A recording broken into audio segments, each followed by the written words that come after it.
Afrika ntisaba gufashwa ahubwo isaba ugufatwa kumwe ubutungane n'ikibanza kibereye mu nzego zifata ingingo ku isi. Twumvirije neza ibibazo bihanze Afrika ibigaruka ntiwumva yuko Afrika ikintu kihanze cyane Afrika ari ubukene ga Patrick.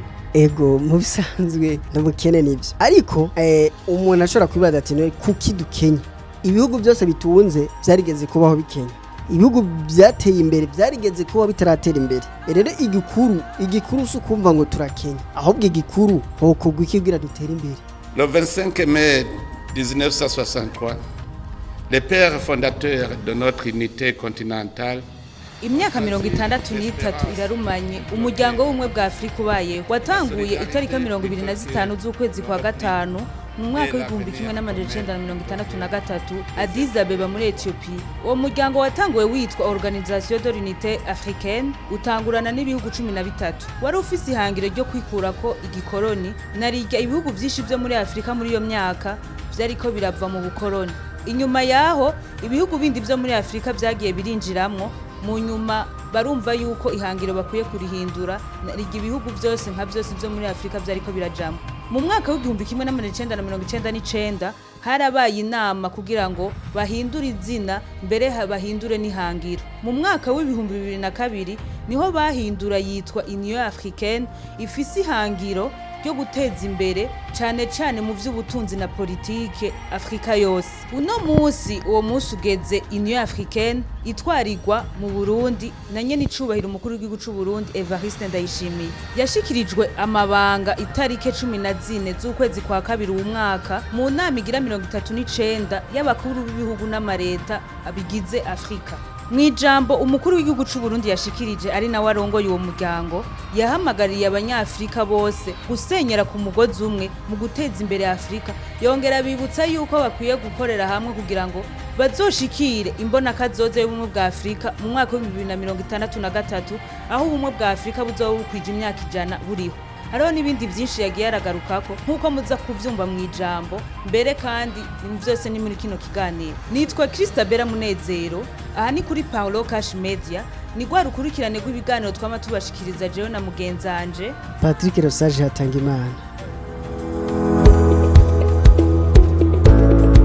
Biragoye cyane gutera imbere kandi biranorosha gutera imbere mu gihe ujanye n'ibihe bya none mu gihe ujanye n'ibihe turimo kuko ntushobora kuba ukiri mu bihe bya kera ushobora gutera imbere ni kubaho uzi ahisigeze ni kuba uri gukora bworoherezwa ibikorwa byawe biko biravansa bitewe n'uko uri gukoresha internet inyaruka. Abahinga barerekana ko ata internet no musi iraboneka inyaruka isumba Starlink. Ni benshi bidoga ngo bakoresha connection zikwega ivyo bakora ngo bikunda. Ico kibazo rero muri Parlo d'argent twaramaze kugitorera umuti. Turafise wifi Starlink turayikotesha kandi ku mahera make cyane ku buryo tuyiguhaye uba wibaza ko menga turanakugabiye kuko uyikoresha nka gwawe kandi ku giciro gito cyane. Ivyo twabishize kugira ngo tuje hamwe twese kugira dutere imbere twese. Ayo mahirwe rero ntagucike wewe umvirije video urayisangiza abandi kugira ngo nabo ayo mahirwe ntabacike. Kuba yifuza canke kubaza kuba intéressé wumva yuko bakeneye internet canke abahora bayirondera bakabura iyo bayikura dukorera muri Excellence House ni impande ya building ya Limitel muri ville mu gisagara ca Bujumbura mu gisagara ca Bujumbura hagati muri ville ntihagoye kugenda wurutsa amabisi uramanuka gato ujubona kuri Limitel iyi building iri impande yayo Excellence House etage ya nyuma ya 4 numero 17. Abafise imanza abafise ama evenema abantu bashaka gukora ama live streaming abafise ama réunion ama conference nimuze tubahereze wifi inyaruka izotuma ibintu byanyu bigenda neza izotuma ibikorwa byanyu atawubicisha ijisho. Ushaka kwakura cyangwa utanga commande kuko uburyo bugezweho bwirikirwa na benshi nomero niyi mubona iri kiraca munsi. Bega Patrick turiko turaraba Afrika mu bisanzwe bw'itera imbere bikeneye. Urakoze cyane Christabera kuco kibazo mbajije nkuko umukuru w'igihugu cacu c'u Burundi Évariste Ndayishimiye yasanzwe ari nawe aramutswa umuryango umwe bwa Afrika nkuko yabishikirije hari byinshi Afrika ikeneye kugira ngo ishobore kuba iyo tera imbere cyangwa Afrika ishobore kugira ishusho novuga ibereye Afrika by'ukuri. Mu kiganiro cy'uberuka twarerekanye yuko Afrika yamye ari impetso y'ikembwa muntu. Afrika yamye ariyo novuga ireze ibindi bihugu novuga ibeshejeho iyindi migabane kuko ari ifise ubutare kama ifise ubutunzi kama butunzi isi yose. Turerekana intambamye zazigiye zihaba kugira ngo bigorane ko Afrika ishobora gutera imbere. Hani twarekanye ubukoroni bwabayeho, turerekana na esclavage ego byazingamitse Afrika. Uno munsi bikuru mu byo Afrika ikeneye nkuko nyakubahwa n'icubahiro umukuru w'igihugu cy'u Burundi Évariste Ndayishimiye yashikirije.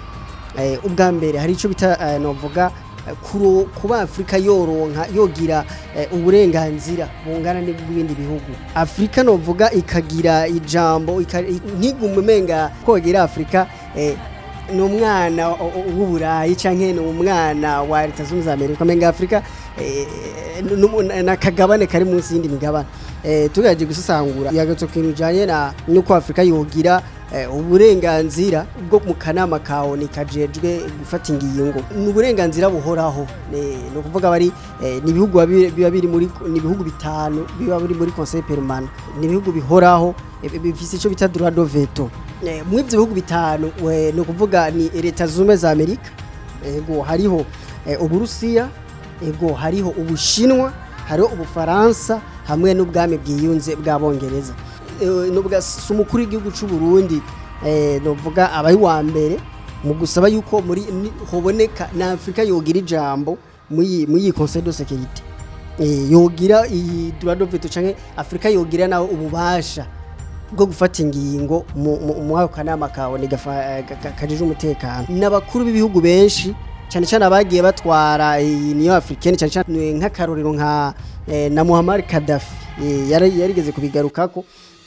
Benshi bagiye babigaruka ko bagati none Afrika tuzoguma turi nyuma gute, tuzoguma umenga hari abatuvugira abandi bakwiye kuja hariya bagashinga uko Afrika ikwiye kubaho, abanyafrika tutarimo.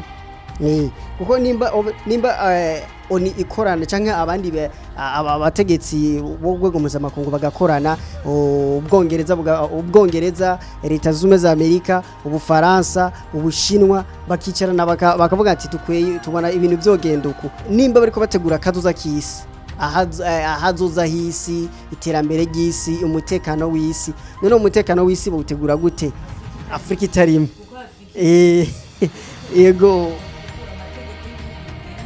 Ego Afrika itarimo, ego nico rero hanini rero nico novuga kandi ico kintu kirakomeye cyane. Iyo ni cubahiro Évariste Ndayishimiye abona ko iyo inama y'umutekano ya ONU yosubirwamwo ku buryo Afrika ironka ubuserukizi bwamaho kandi bungana n'abanyagihugu ifise.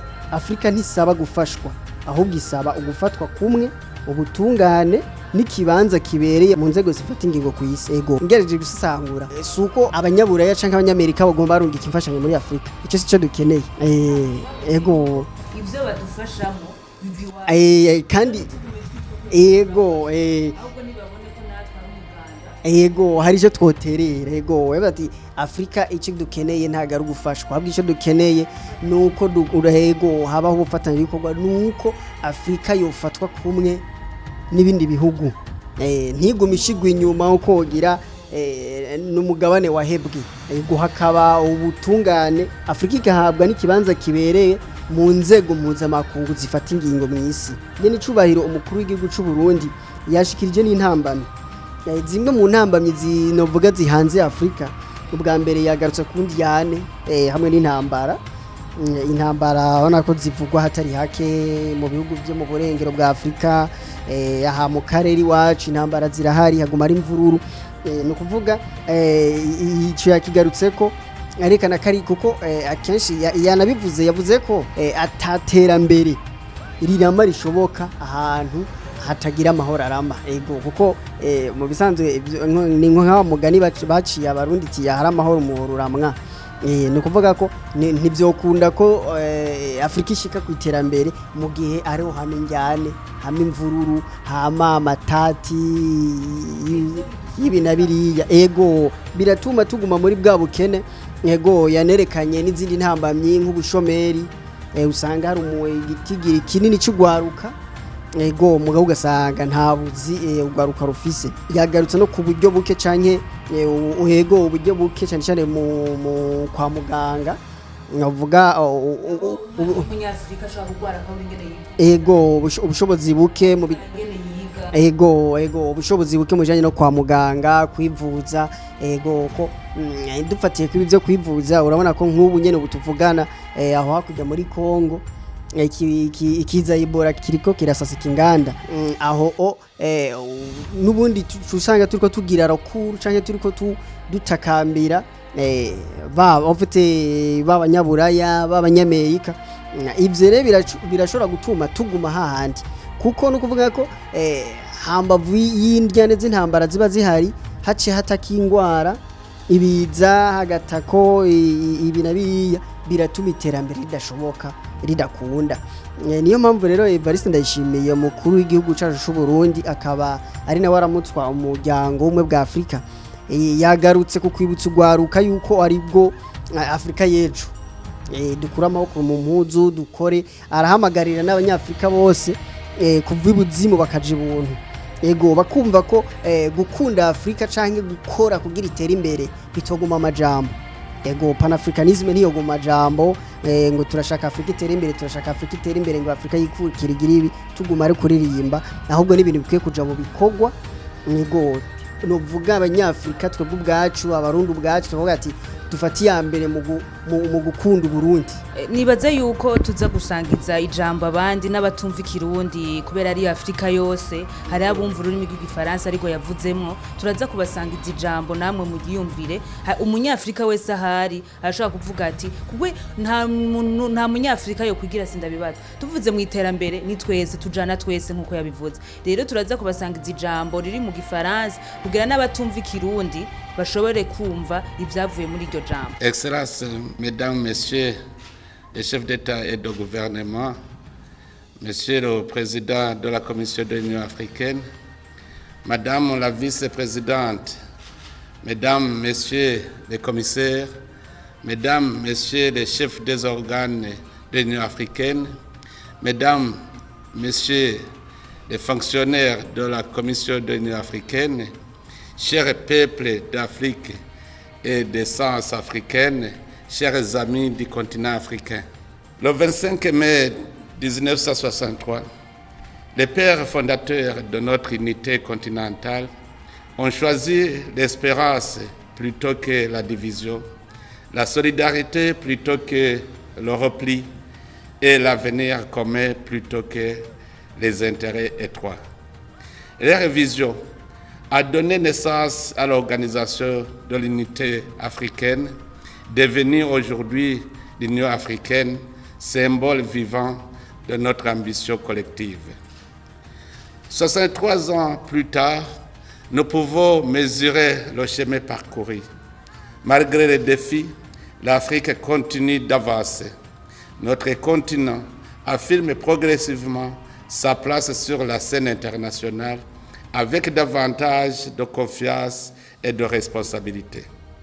L'adhésion de l'Afrique au G20 constitue d'ailleurs une reconnaissance historique de l'importance croissante de notre continent dans la gouvernance mondiale. Elle traduit aussi la légitimité des aspirations africaines à une gouvernance internationale plus inclusive, notamment à travers une réforme du Conseil de sécurité des Nations Unies qui corrige l'injustice historique faite à notre continent et garantisse à l'Afrique une représentation juste, permanente et conforme à son poids démographique, politique et stratégique. Cette avancée n'est pas une fin en soi. Elle doit nous permettre de porter plus fortement les aspirations de nos peuples, de défendre nos priorités de développement et d'exiger un ordre mondial plus équitable et plus représentatif. Elle doit également renforcer notre plaidoyer pour une réforme du système financier international afin que les économies africaines puissent accéder à des financements plus justes, plus accessibles et adaptés aux réalités de notre développement. L'Afrique ne demande pas la charité, elle demande l'équité, la justice et une place légitime dans les mécanismes de décision qui façonnent l'avenir du monde. Le chiffre 63 résonne également avec notre agenda 2063, cette vision stratégique d'une Afrique prospère, intégrée, pacifique et portée par ses propres citoyens. L'agenda 2063 n'est pas un simple fait de route institutionnelle, il est la promesse vivante d'une Afrique qui choisit dès aujourd'hui le visage qu'elle veut offrir à ses enfants de demain. Mais cette célébration doit aussi être un moment de conscience collective. Pendant que nous commémorons nos acquis, des millions d'Africains continuent de vivre dans la souffrance, victimes des conflits armés, du terrorisme, de l'extrémisme violent, des catastrophes climatiques ou des crises humanitaires. Dans plusieurs régions de notre continent, des familles entières vivent dans des camps de réfugiés ou de déplacés internes, souvent privés de strict nécessaire. Et parmi elles, des enfants. Des enfants qui devraient être à l'école. Des enfants dont les rêves ne devraient jamais être interrompus par la guerre, la faim ou l'exil. Aujourd'hui, nous devons leur adresser un message d'espérance et surtout des actions concrètes. Comme je le dis souvent, un enfant africain privé d'éducation aujourd'hui est une partie de l'avenir de l'Afrique que nous abandonnons demain. Même dans les cas de réfugiés et de déplacés, l'éducation doit demeurer une priorité aussi essentielle que l'aide humanitaire elle-même. Oui, nous devons nourrir ceux qui ont faim, protéger ceux qui sont vulnérables et assister les populations affectées. Mais nous devons également investir dans l'éducation de nos enfants, où qu'ils se trouvent, car aucune nation ne peut bâtir un avenir solide sur une génération privée de savoir. Mes pensées se tournent aussi vers les États membres confrontés aux transitions difficiles, ainsi que vers ceux qui affrontent quotidiennement la menace terroriste. Aucun pays ne devrait être laissé seul face à ce péril qui fragilise nos institutions, endeuille nos populations et compromet l'avenir de notre continent. J'en appelle à une mobilisation africaine plus forte, car ce qui consume aujourd'hui certaines de nos nations pourrait demain atteindre l'ensemble de notre espace commun.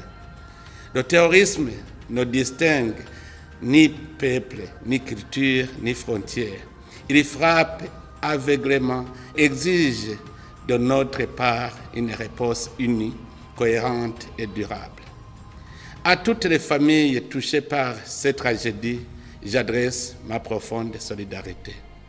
Chaque vie africaine perdue est une blessure portée par toute l'Afrique.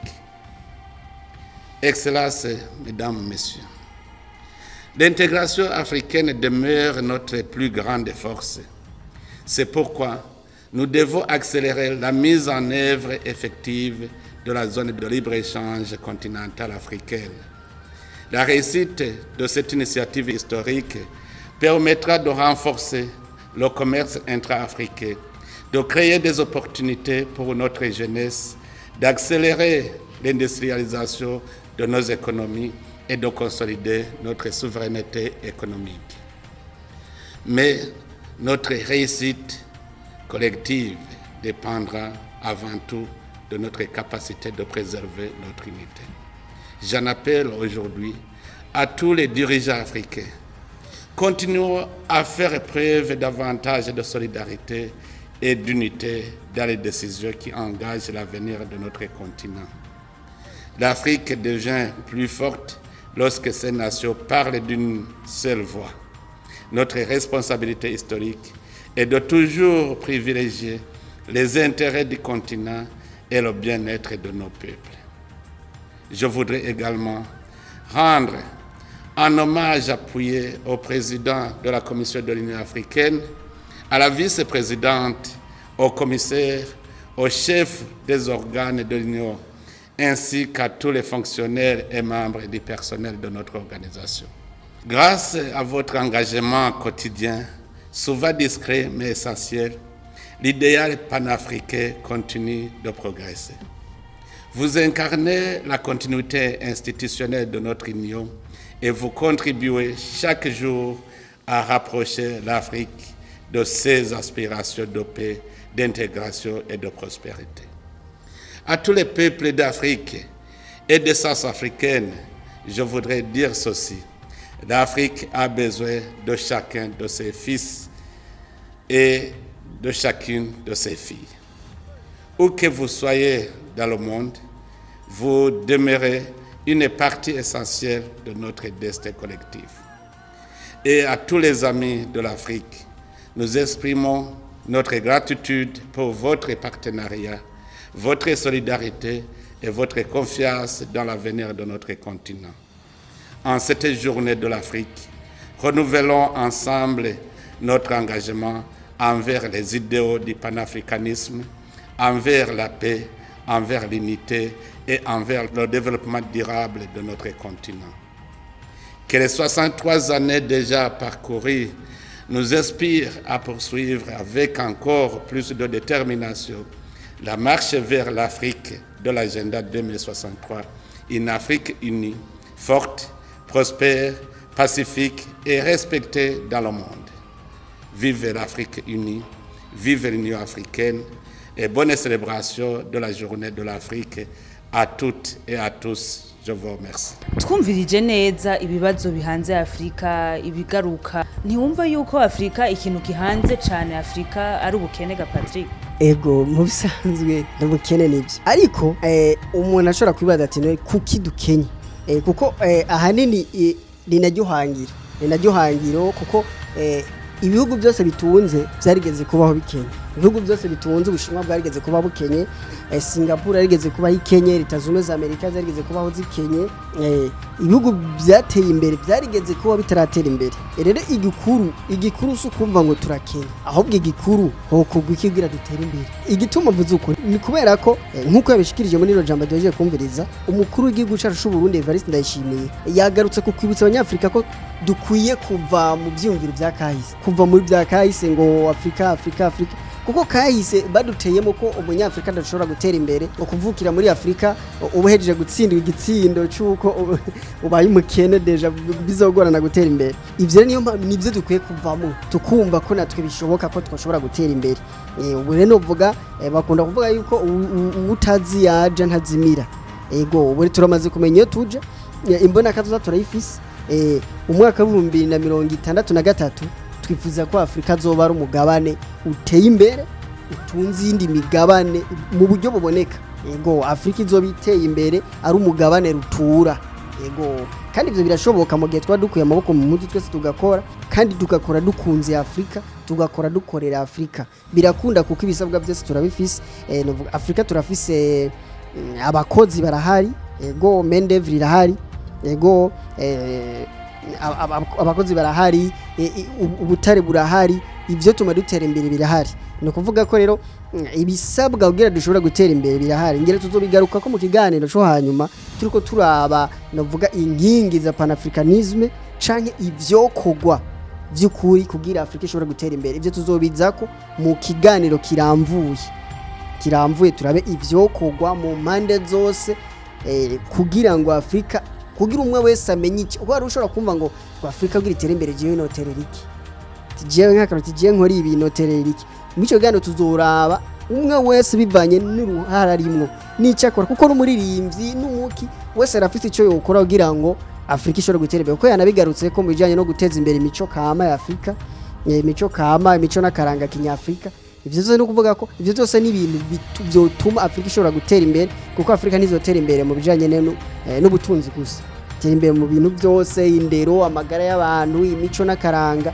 n'ibindi byose tuzobisesangura mu buryo novuga bwiyaguye mu kiganiro cyacu cy'ubutaha Yego cyane nk'uko twagiye turavyumva mw'ijambo mu bisanzwe umaze kubona ingorane y'ikintu inzira yo gutorera inyishu ibitanguye ntiriba ricisha isuka. Ego igikuru si ukuvuga ngo turakenye umugabo igikuru nukuraba izi ngorane zose duhura nazo muri Afrika ziba kubera turacari inyuma kandi tumaze kubona ko tukiri inyuma Afrika nyene nikwiye kuja hamwe kugira ishike hamwe tuzoze twumva hajya tuvuga ngo leta zunze ubumwe za Amerika bakumva ngo leta zunze ubumwe za Afrika ugasanga bavuze ikintu kujya leta zunze ubumwe za Amerika zishinga ikintu bakavuga ati ritegeko naryo ryavuye muri leta zunze ubumwe za Afrika byose ego made in China ego made in Africa ego wabigarutse ko ibyo tuma dutunga birahari isi mera turayifise ibiyikomoka ko byose bituzanira revenu nibaza yuko Afrika iracakeneye ariko kuja hamwe abanyafrika ego ubumwe ije hamwe ibone ikibazo ifise hamwe ibone kandi naho yokuri nyishu kandi bizokunda hazogerege bigona byinshi rero twarigeze kuvuga igituma Afrika iri nyuma ariko tuzonagaruka kandi mu bindi biganiro twerekane mbega vyogenda gute kugira Afrika ishike kucishaka ni mu biganiro bindi tuzobandanya dukira n'ubusesanguzi bundi tuzobandanya dukora tubibutse yuko ngaha ari kuri Paulo Cash Media yari Christabera Munezero nari kumwe na mugenzanje Patrick Rosage Hatangimana tubasaba mubandanye mudushigikira mugire sabone mu comment mu sharing inkuru zacu zishike kure naho ubutaha ciao ciao. Biragoye cyane gutera imbere kandi biranorosha gutera imbere mu gihe ujanye n'ibihe bya none mu gihe ujanye n'ibihe turimo kuko ntushobora kuba ukiri mu bihe bya kera ushobora gutera imbere ni kubaho uzi ahisigeze ni kuba uri gukora woroherezwa ibikorwa byawe ariko biravansa bitewe n'uko uri gukoresha internet inyaruka abahinga barerekana ko ata internet no musi iraboneka inyaruka isumba Starlink ni benshi bidoga ngo bakoresha connection zikwega ivyo bakora ngo ntibikunda ico kibazo rero muri palo d'argent twaramaze kugitorera umuti turafise wifi Starlink turayikotesha kandi ku mahera make cyane ku buryo tuyiguhaye uba wibaza ko menga turanakugabiye kuko uyikoresha nka gwawe kandi ku giciro gito cyane ivyo twabishize kugira ngo tuje hamwe twese kugira dutere imbere twese ayo mahirwe rero ntagucike we wumvirije video urayisangiza abandi kugira ngo nabo ayo mahirwe ntabacike kuba yifuza canke kubaza kuba intéressé kumva yuko bakeneye internet canke abahora bayirondera bakabura iyo bayikura dukorera muri Excellence House ni impande ya building ya Limitel muri ville mu gisagara ca Bujumbura mu gisagara ca Bujumbura hagati muri ville ntihagoye kugenda wururutsa amabisi uramanuka gato ucubona kuri Limitel iyi building iri impande yayo Excellence House etage ya nyuma ya 4 numero 17 abafise imanza abafise evenema abantu bashaka gukora ama live streaming abafise ama reunion ama conference nimuze tubahereze wifi inyaruka izotuma ibintu byanyu bigenda neza izotuma ibikorwa byanyu atawicisha mu ijisho ushaka kwakura cyangwa utanga commande kuko uburyo bugezweho bwirukirwa na benshi nomero niyi mubona iri kiraca munsi